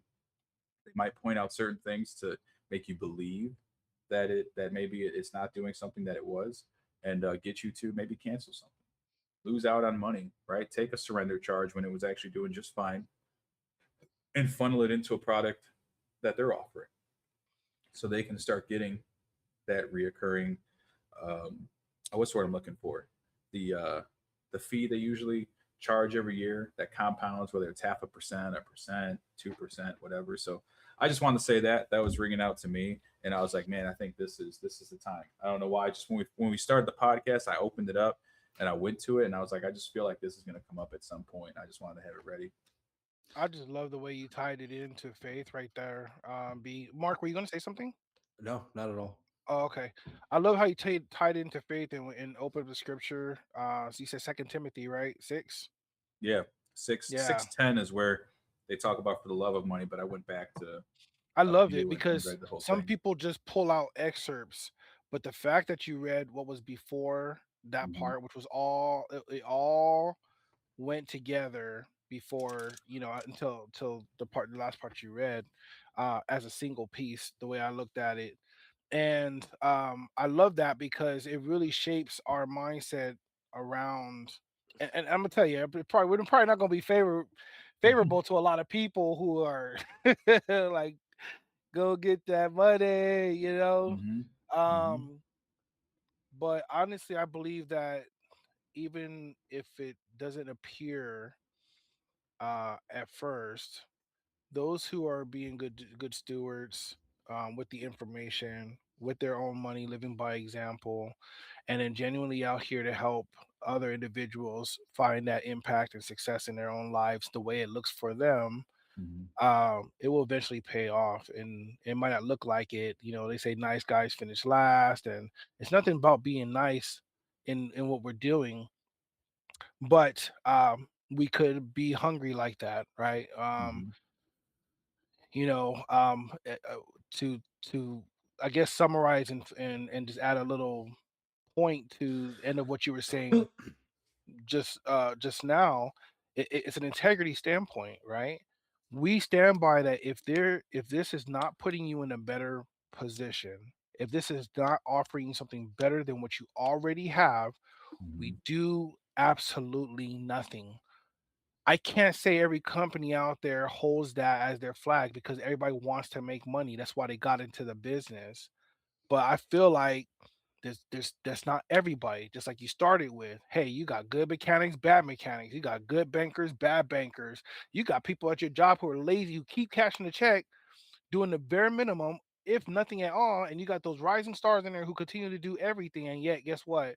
If the rising star has an off day or calls in sick, all hell breaks loose, right? Like, Hmm. Hmm. we see this all the time. So for the audience to be ignorant, which I don't think they are, but if they're to be ignorant and be like, well, this industry for some reason is some exception, it's not. You got to be able to understand and hear truth when you hear it. If you Hmm. don't know what truth sounds like, then it's going to be confusing Okay. for you to hear anything from anyone because you don't know what to believe. And probably because not a whole lot of truth is coming out of you. that should be that compass for you, that guiding compass. If you're speaking truth, you should only really be expecting truth to be coming back to you. It's like what you put out is what you get. But if you're not putting very truthful or you're in deception yourself, what do you expect to get back? But there's a sound though. There's a sound that rings when someone's telling the truth, when someone speaks truth, when someone has integrity that you can't fabricate. And you just gotta learn to have an ear to that. Man, I love that. So actually, this has nothing to do with, well, money technically, right? But um, I'm driving wherever I was going today, right? I was heading out of town, had to go meet some people, and I had a call come in. It was a 563. I know it's an Iowa number, right? And this is the what you were talking about, where you have to, I think most people, you talk to people, your discernment's strong, or you just, a lot of times you get a feel for somebody. Some people don't have it, some people do. I usually pick up on it, pretty quickly myself. And we all get those calls where they're like, "Hey, I'm calling you about your car's extended warranty," or "Hey, we're in the neighborhood doing windows or doing this or looking at roofs or whatever." And I had someone call me today doing pretty much that, like, "Hey, we're going around doing free reviews of siding after all the hailstorms we've had," right? Mm, I hang not I wouldn't say hang up, but I tell people I'm not interested 99.9% of the time. In fact, I've never let any of these people come there. But this person sound like I could just feel his energy over the phone. I'm like, this guy seems honest. He seems like a straight shooter. We talked a little bit. Turned out he used to work at one of the big plants by my house, making, it sounds like, a good amount of money, right? But he got into this because a lot of people don't understand that there's actually, he said that, if it wasn't, I guess, an act of God from like a storm kind of thing, that you could get certain things replaced. And most people think like your premium will increase, but he's like, actually, your premium usually goes down because now you have newer stuff, or it's newer siding or whatever. He's like, it was an act of God. You didn't cause it to mm, happen. He was like, now if you left a pizza in the oven too long and burned up your kitchen, that's a different story. And mhm. the other thing is, he was like, we talked, and he was like, man, this is the best conversation I've had like all week. And I was like, because it probably like what we hear in this industry too. Like, maybe you talk to people, they just think you just want money, or they don't understand it, or a lead might come. I don't do leads, but the people that do leads, where they sign up for information on life insurance, and you see they call them and they're like, don't fucking call me anymore, right? They're like, yeah, I just, the first time I ever called you, and they're like, you called me like 30 times. And it's like, I just bought this lead today. How could I have called you 30 times? Like, your mother's a bitch. Oh my God. Right. They had like people saying the most crazy out of pocket stuff on these lead calls. Um, but no, he's actually coming over tomorrow morning before I get work going, because he was like, you'd be surprised that the littlest things on siding, because I let him know, I was like, actually, the last few storms I've had soffit come off where I've had to put it back on. So he's like, it already sounds like you might have things going on to where he's like, for all you know, you might qualify to get all your siding and soffit replaced because of the hailstorms that we've just had recently. And I That's just put a new roof on. Like, I just paid 12 grand for a new roof 2 years ago. So it's nice for me to know, like, would it suck to get it replaced again? Well, yeah, but if it has damage and I'm not paid, because like the hail we just had recently, it was like baseball size stuff. I've never seen hail that big in my life. mhm, But I just say this because I could tell this person was very genuine. He just wanted to help people. He's not about the money, although we do need money to take care of our families and everything. mhm. But he's about the process, helping people, doing the right thing. The money will follow, and that's how we operate, and that's how everybody should operate. Mhm. Bro, can I add something? It's Yeah. kind of non-related as well. Hmm.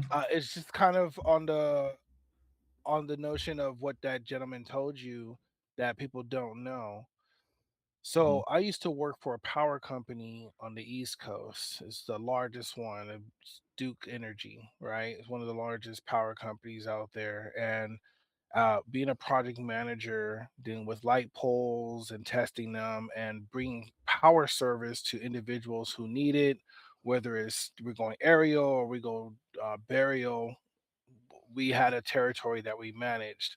Hmm. And one thing that I learned over there that I've actually been very curious and having some conversations with people here on the West Coast in regards to that, because a lot of people don't know about these programs.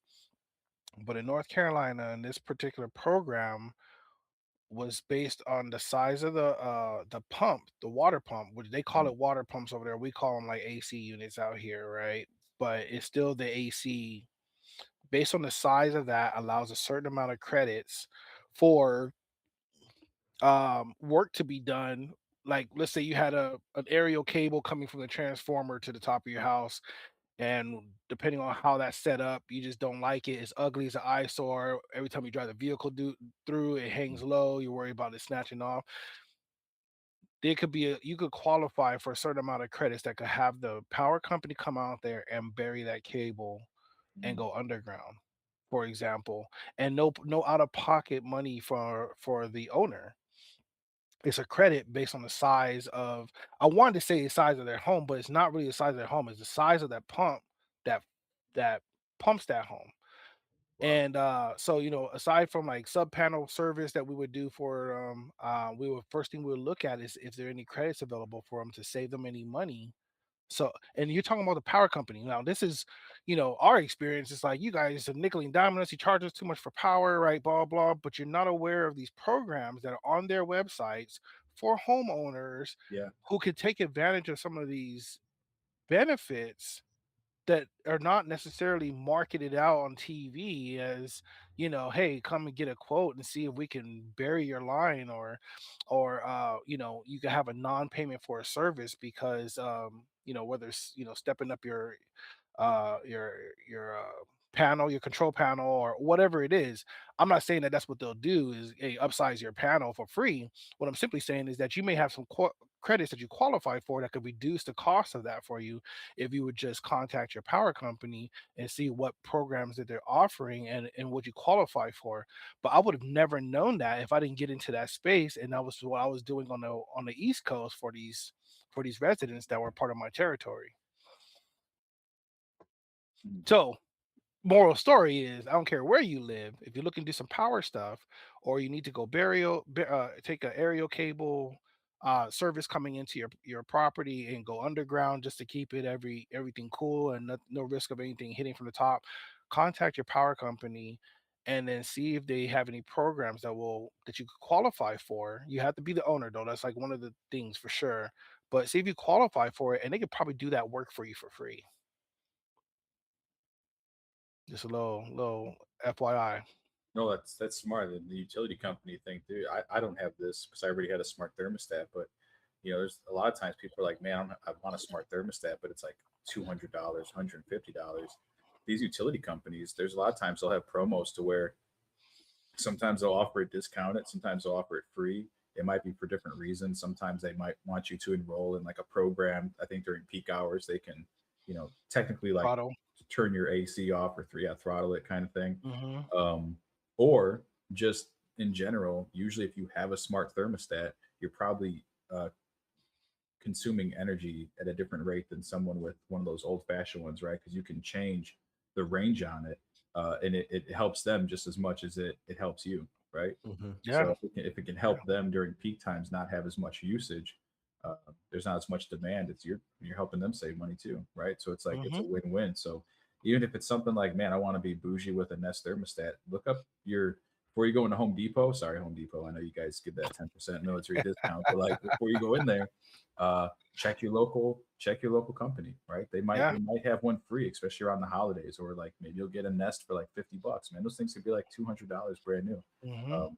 But like you said, yeah, check these companies. You don't know what credits they have out there to help your pockets just as much as it might help theirs. Yeah, and there's no handbook on it, right? There's no Yeah. handbook on owning your home. Another sidebar, I'll just share one more piece because I love giving Mhm. people information that they didn't know. One of my panels went out, and it's an old panel. I mean, it was like the breakers you can't even buy at Home Depot. Like you had to go to a special electrical shop that still had those kind of breakers to even buy those breakers.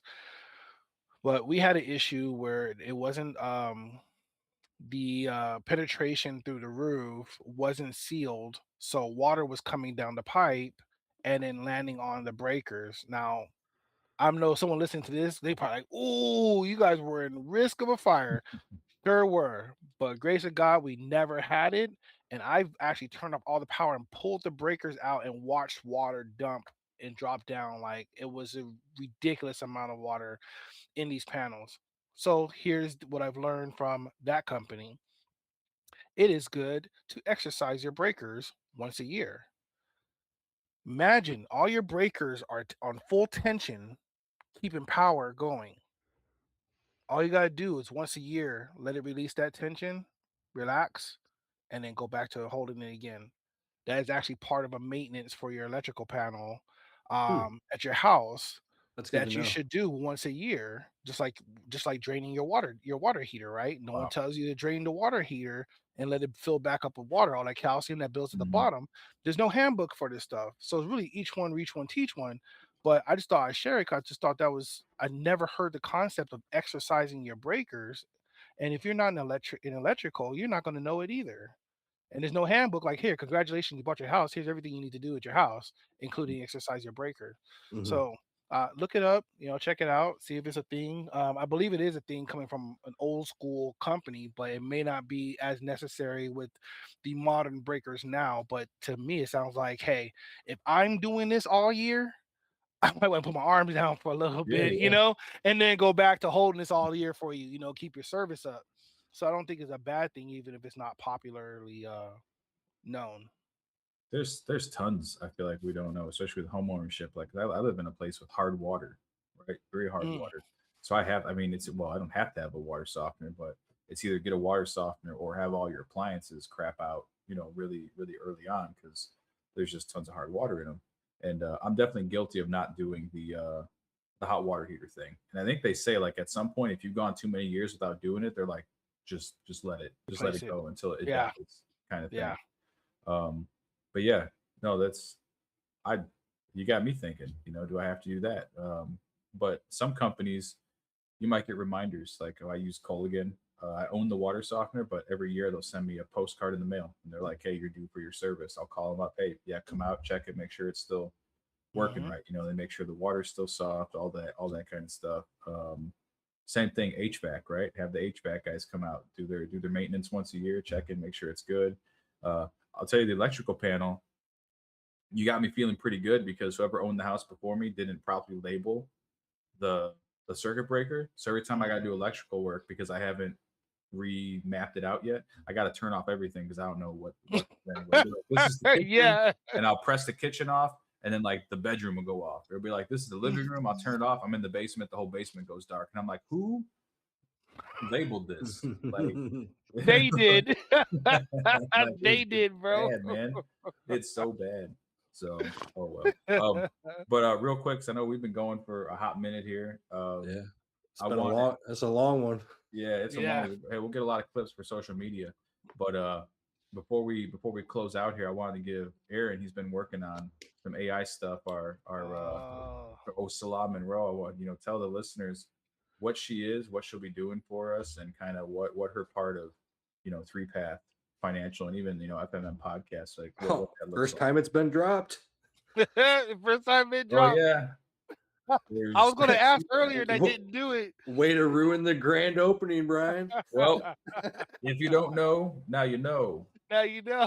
Yeah, wherever that song goes. But yeah, we're doing something where it's not fully out yet, but it kind of is, but it kind of isn't. Oh, it's out now. It is out there. We're bringing our financial knowledge together. Before we used to have our three different company logos up here, and we're just kind of same platform that we're all operating out of, but we're working essentially together to give more back to you guys. So, but yeah, who is Salah? What is she doing?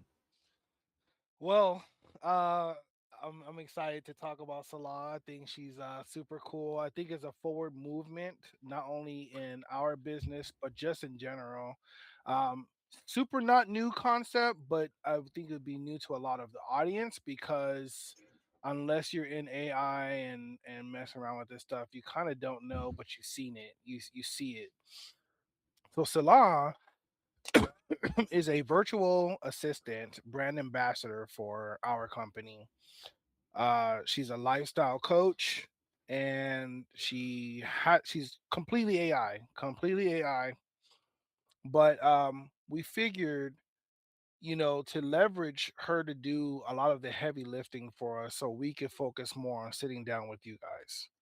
So she does regular posting on our social medias as well as her own. Her goal is to continue to broaden and have a larger outreach or net, if you will, to reach more a network, I guess you could say, network of people to share the information with. We're just three people, and yes, we could do a lot ourselves, but the reach that she has on automation and being able to and when I say automation, is definitely not automation to the point of like being dry and cold.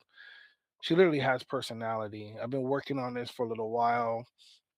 It's part of I think that Brian and Mark and I were, definitely like entertaining the idea of having someone be an assistant that can help reach a different market than we can. We're three men. She's a woman. She's a woman, first of all. So we understand women, and hopefully opening up to more, not just a virtual assistant, but actually having assistants that are people, that we can be able to help give back to, and they can help us grow our business. But that's what she's there for, and she's pretty fun. She has a whole profile and everything. She's on Instagram right now, not on Facebook as of yet, but you'll start to see her come out with Three Path Financial. There it goes again, Mark. Three Path Financial, and starting to really brand what we're doing. So, like I said, she's our brand ambassador, and look out for her posts. You know.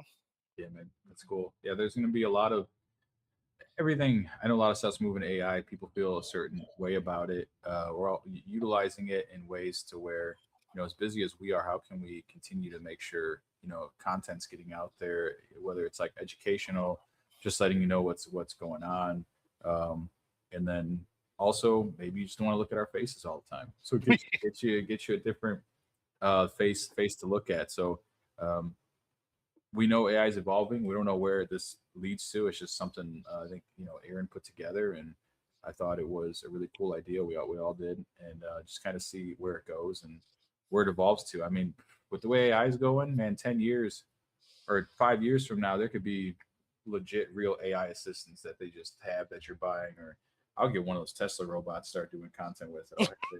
I'll be doing like financial education. I'll be like, all right, Jarvis. Be like, you get to work. I'll see you when I get back, right? But no, it's cool. But yeah, I think this was another. It was a long one. I definitely don't expect most people to jump in and probably listen to all hour and 40 minutes. Although I do think it was a pretty good episode. We covered a lot of good stuff. We'll have a lot of good clips. So you can find us on TikTok, YouTube Shorts, the Facebook Reels. So you can catch us on those as well. And yeah, man. You guys got anything before we close out? Uh, Go ahead, Mark. I don't know if you're gonna Uh, say something. I was just gonna say, I think this is my favorite episode that we've done so far. So I hope you guys enjoy it. Thanks for listening, and hopefully you keep coming back. I agree. I agree, Mark. I think it's by far one of my, and I Yeah. feel like we really just vibe with each other a lot. I like the fact that Brian put out there where everybody could find us. I did want to, before we close up, Hmm. Hmm. I did want to know if Brian would let them know at least about the financial scorecard. Oh yeah, everything about that. We do have a financial scorecard. It's a nice little interactive. It's mostly interactive. It'll talk to you a little bit, right? You still got to click some things. It kind of gets you where at what you're seeing. We also have some financial tools on our website where you can almost dime yourself out, right? See what your financial independence number would be for retirement, all that. And yeah, I think our plan here is obviously we can launch it on we can share it on our Faith Money Mental Health podcast. Absolutely. We know we do need to erect an actual three path financial page, which we haven't done yet. We're not going to go super crazy, I think, on that. We'll talk about it more, but do our best to keep most of our content centralized in one space for you guys. So it's just easier for you to find us, right? If you're already following us here, we might not want to throw something over yonder, right? Because then you have to follow multiple pages. It might not hit your thing. It's just, I guess, marketing basics or whatever. But yeah, we'll figure that out. But yeah, I think we got to release the scorecard to the world. So if you're like, man, I don't know if I want to sit down with someone, but I am interested in these things, we'll be sharing a link where you can just go in, go through an interactive presentation, and find out some information. 100%. I just wanted It's a to let the audience know, like, this is for you. Like, Yep. It's a We've been great coming tool. together. It's a great tool, but Brian, I want to say thank you publicly Mm. because you've really been putting a lot of time towards like getting this thing. I think it's ready, but I can't speak for what you have planned for it. You might see something I don't see, but it was meant to be able to place this in your hands. A good fintech type company is not only has its own technology, but it also is allowing the ease of you to be able to get the help that you need with as much of a hands-off approach until you actually need someone to help Yeah. you, right? We own the code. I saw it coming, Mark. I saw it. Yeah, But this. Oh, go ahead, Aaron. no. That's it. Yeah, yeah. All I was gonna say is, and I see this out there a lot too, where people are like, "I'm a financial coach," or "I'm a financial professional," whatever you want to do. And I think we like to look at ourselves as maybe financial educators, right? Hmm. And one thing I saw happening that I didn't really care for is, hey, in order for, like, if you want to learn more about this or finding out your dime or you're this or you're that, come book an appointment with me. If you just want to know what your information is, just go to our website and figure it out. Like, literally, we have calculators on there. You don't have to put your information in. If you want the scorecard, then that's different. You have to put at least an email in. We're not going to ask you for your phone number unless you get to the end and you're like, I do want to book an appointment. Well, at that point, yeah, you got to put your phone number in, right? We got to be able to contact you. But doing as much as we can to get you as much information, for you to not feel like you're being pressured, right? Hmm. So you have that time to actually learn, get some education through the website, right? And just kind of find that information for yourself. And when you're ready to sit down, whether that may be, you want to sit down with one of us, great. If you're like, man, thanks for the tool, but I'm going over here, cool, Yep. right? Yeah. It's meant just for that. And I'm sure people will come, they'll use the tool, and maybe they will go somewhere else, or they'll have a strategy that they're thinking for them, or whatever the case might be. And there's more tools to come, right? There's going to be, like maybe mortgage calculators, auto loans, like all these things. You could really start seeing where your money's going, right? Mhm. You start comparing that. What would it look like if you were growing it versus paying the interest? So no, man, no, I appreciate you bringing that up. Yeah, we'll start on top of our clips. We'll start getting some posts out there. We'll start sharing the link so you guys kind of know where to go. And we'll start, friends and family, right? We'll start blasting it out to them so we can also start pressure testing the site more, right? We've been pressure testing it, but I would love to see a high influx come in and really see how it's handling everything. Me too. I mean, I think it's such a. I mean, I got my card, my scorecard. I went through the process for Mhm. myself. I just want to know what are the clients going to experience when they come, and get our link.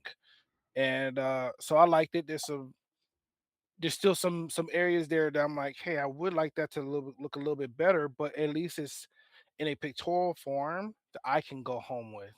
Yeah. And I don't know any companies doing that, and I'm not saying we're the only one. I think we're probably the only ones talking about having a tool like that. But yeah, it's exciting to be able Yep. to place this information in the people's hands and really journey with them. Like you you don't know what we know, but you're pretty close to knowing it because of the guided tool. I wanted to share part of that the Mhm. tool that Brian's talking about talks to you. Like it literally talks to you. You could tell it don't talk to me. I read myself, but it literally talks to you. So I mean, like you could literally just be listening Mhm. while it covers the important areas. So the point I'm getting at is just being able to have this in your hands and be at your pace. I will always urge and recommend do not delay. This is not like think about going back to school. Like this is not that. Uh, if you start to look into your finances and get your financial scorecard together, I recommend 24 to no more than 72 hours from the time you get that report. You should be talking about a plan, and hopefully you're the best of your health because they're really favorable for you. Not that health conditions won't be an issue, be something that could be flexible. It's just the healthier you are, the better, and you want to capture that, so it's better on your pocketbook. But that's all I want to say. I didn't want to turn this into a whole nother 30 minutes. No, you're good, man. And what I'll do, and for everyone that made it this far, or will make it this far in the video, I'll put the link in the description area for the financial scorecard on here, right? And when we post it on Sweet. social, we'll put it with that as well. Awesome. So maybe we'll just start putting it in our bios on our socials. Hey, get your free Why not? financial score here. Yeah, Yeah, there it is. that sounds good. Yeah, cool, man. Well, this is fun. I hope you guys got Yeah. something from it. And until next time. Yep. See you guys. Yeah. Till next time. Yep. Later. Later, guys.